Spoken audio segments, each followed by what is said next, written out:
भारत के लोकतांत्रिक इतिहास में एक ऐसा दौर आया है जहां चुनावी प्रक्रिया पर गंभीर सवाल उठ रहे हैं।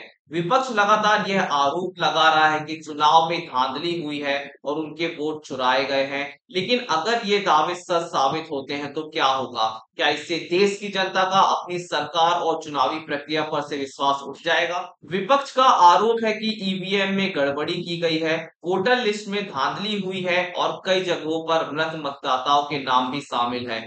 अगर ये आरोप सही साबित हुए तो इसका सबसे बड़ा नुकसान हमारी लोकतांत्रिक व्यवस्था को होगा। जनता जो इतने भरोसे से वोट डालने जाती है, उसका विश्वास टूट जाएगा। उसे लगेगा कि उसका एक एक वोट मायने नहीं रखता।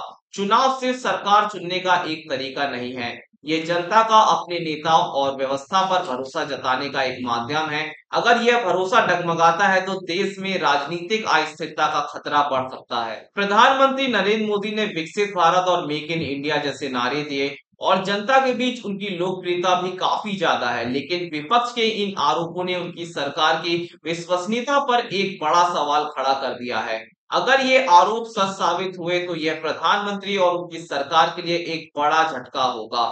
जनता यह सोचने पर मजबूर हो जाएगी कि क्या जो जनादेश उन्हें मिला है वह सच में जनता का जनादेश है या नहीं।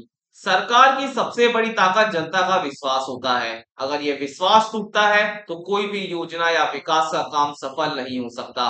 विपक्ष के ये आरोप सिर्फ राजनीतिक बयानबाजी नहीं है, बल्कि यह हमारे लोकतंत्र के भविष्य से जुड़ा एक गंभीर मुद्दा है। अगर सरकार सही है तो उन्हें इन आरोपों पर चुप नहीं बैठना चाहिए। सरकार को इन आरोपों का तथ्यात्मक और पारदर्शी तरीके से जवाब देना चाहिए। उसे चुनाव आयोग के साथ मिलकर एक ऐसी प्रक्रिया शुरू करनी चाहिए जिससे जनता का विश्वास फिर से बहाल हो सके।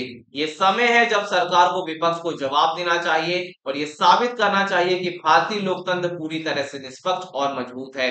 जनता को यह जानने का अधिकार है कि उसका वोट सुरक्षित है। अगर सरकार सही है तो उसे कार्रवाई जरूर करनी चाहिए।